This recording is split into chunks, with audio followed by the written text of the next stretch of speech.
ඇයි අයිස් මෙච්චර භයානක? ඉස්සර කතා කරේම හෙරෝයින් ගැන, කොකේන් ගැන. දැන් හෙරෝයින්, කොකේන් ගැන ඉතාම කලාතුරකින් ඇහෙන්නේ. ලෝකේ හැම තැනින්ම ඇහෙන්නේ අයිස් ගැන ඇහෙන්නේ. ඉතින් අයිස් ගැන බේසික් හරි අපි දැනගෙන හිටියේ නැත්තම් අඩුම තරමේ අයිස් අඳුර ගන්න බැරි වෙනවා අපිට. මේකේ විද්‍යාත්මක වචන වලින් නමක් කියන්න එපා. අයිස් කියන්නේ නිකන් මිනිස්සු කට වචනට දාගත් එකක්. ක්‍රිස්ටල් මෙතෆෙටමීන් කියන කෙමිකල් එක. මේක පවුඩර් හැටියට, පෙති හැටියට, කැට හැටියට එනවා. මේක මේ කැට හැටියට එන එක ඇත්තටම අයිස් කෑලි වගේ.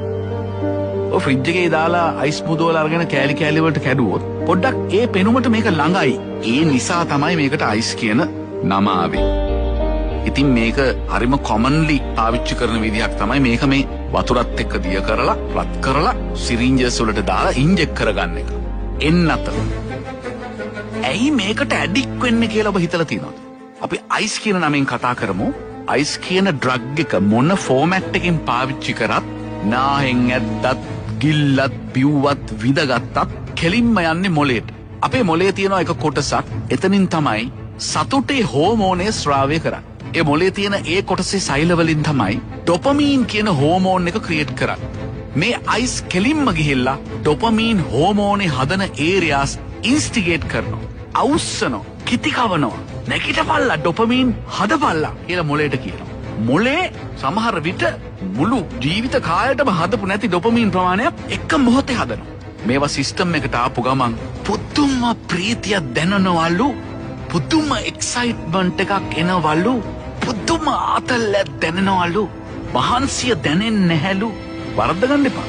අවම වශයෙන් මුල් කාලේ මේක ගැහුව ගමන් මලමිනියක්, පෙරේත දිස්ත්‍රියක් වගේ, මල හොල්මනක් වගේ මැරිලා වැටෙන්නේ නැහැ. කික් එක ඉස්සිලා, ගැස්සිලා, වික්ෂිප්ත වෙලා පුදුම වෙලා එනවා. ඇයි? ගෝණි ගණන් මේ ක්‍රිස්ටල් මෙත් එකෙන් මොලේ තියෙන ඩොපමීන් ස්‍රාවය කරන සෛල අවුස්සනවා. මොලේ පිස්සෙක් වගේ ඩොපමීන් හදනවා. ඉතින් හොඳයි නේ. එහෙම දෙයක් ගන්න හිතුනේ.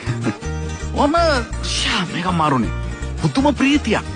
හැම වෙලාවෙම වෙන සීන් එකේ ඉන්නේ. ඕන දෙයක් පැය ගණන්, දවස් ගණන් කරන්න පුළුවන්. කණ්ඩ පොණ්ඩවත් බඩගින්නක්වත් එන්නේ නැහැ. ඇයි? ත්‍රිල වැඩි. ෆුල් පිබිදිලා වැඩ කරන්නේ. ඉතින් ආයෙ හිතන ඉතින් හොඳයි නේ. පොඩ්ඩක් ඉන්න කියනකම්.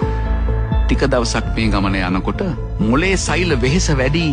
අයිස් එනවා, මොලේ සෛල අවුස්සනවා, ඩොපමීන් හදපන් කියනවා. මේක හරියට වැඩවසම් යුගයේ මරව වැඩ ගන්නවා වගේ මොලේ ඩොපමීන් නිෂ්පාදනය කරන සෛල තියෙන ඒරියා එක මරව වැඩ ගන්නවා. ටික දවසක් ගියාට පස්සේ මේ සෛල වලට මහන්සි තවදුරටත් ස්වභාවික යාන්ත්‍රණය යටතේ ඩොපමීන් හදාගන්න මේ සෛල වලට බැරි වෙනවා.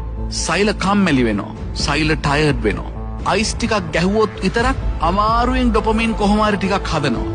ඩොපමීන් තමයි අපිට සතුට දනවන දේවල් නැවත කිරීමේ ආස්වාදය ගැන කියලා දෙන්නේ.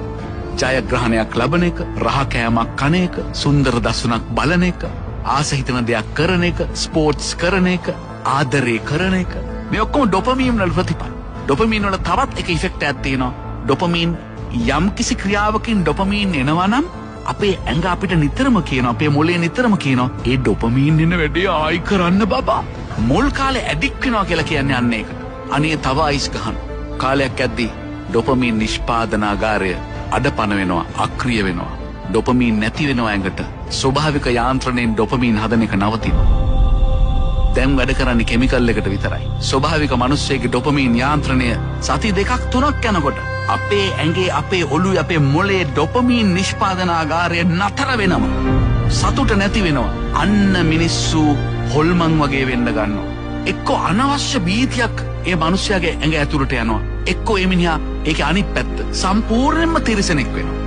දැන් ඒ පුද්ගලයාටම තේරෙනවා මේක උනේ අයිස් ගහලා කියලා. එයාට අයිස් ඕනේ නැහැ. එයාට ඩොපමීන් ඕනේ. ඩොපමීන් ඕන නිසා එයා වඳිනවා. අනේ මට අයිස් ටිකක්. එයා දන්නවා මේක විනාශයක් කියලා. එළියට එන්න බෑ. ඇඟ රිදෙනවා, බය දැනෙනවා, පිස්සු වගේ හැසිරෙනවා. ඔළුව කියනවා අයිස් ගහලා මේක උනේ. මාර වැඩක්. මිනිහා දන්නවා අයිස් ගහන්න විනාශ වෙනවා. නමුත් මේ වෙලාවේ තියෙන මානසික වේදනාව, ශාරීරික වේදනාව දරා ගන්න බෑ. ආයි හොයනවා. ආයි වලෙන් වලටම යනවා. මේ තමයි ක්‍රිස්ටල් මෙත්ස් වල තියෙන ඉෆෙක්ට්. ගැලවෙන්න ඕන උනත් ගැලවෙන්න බැරි ඩ්‍රග් එකක් කියලා කියන්නේ ඒකයි. ගහලා වැදිලා වන වෙච්ච මිනිහට ගැලවෙන්න ඕනේ, ගැලවෙන්න බෑ. ඒ මිනිහම දන්නවා ගැලවෙන්න ඕනේ මට මේකේ. මට ජීවත් වෙන්න දෙන්නේ නෑ. මේ ක්‍රිස්ටල් මෙත් එක, මේ අයිස්. ඒ තායි ඕනේ. කවදා හරි කවුරු හරි මිනිහෙක් අයිස් ගහන්න පටන් ගත්ත දවස තමයි ඒ මිනිහා ජීවත් වෙන එක නවත්තන දවස වෙන්නේ. අයිස් පටන් ගත්ත දවසේ තමයි ඒ මිනිහාගේ ජීවිතේ ඉවර වෙන්නත් පටන් ගන්න. හරිම සිම්පල් මේක. මේක මීට වඩා මැතමැටික්ස් නෑ. අයිස් හදන්න පාවිච්චි කරන්නේ මොනවද කියලා ඔබ දැනගන්න ඕනේ. අයිස් හදන්න පාවිච්චි කරන කිසිම අමුද්‍රව්‍යයක් ස්වාභාවික නෑ. අයිස් හදන්න පාවිච්චි කරන සියලුම අමුද්‍රව්‍ය ආටිෆිෂියලි ලැබ්ස් වල එහෙම නැත්නම් කර්මාන්ත ශාලාවල මෑන් මේඩ් ඒවා.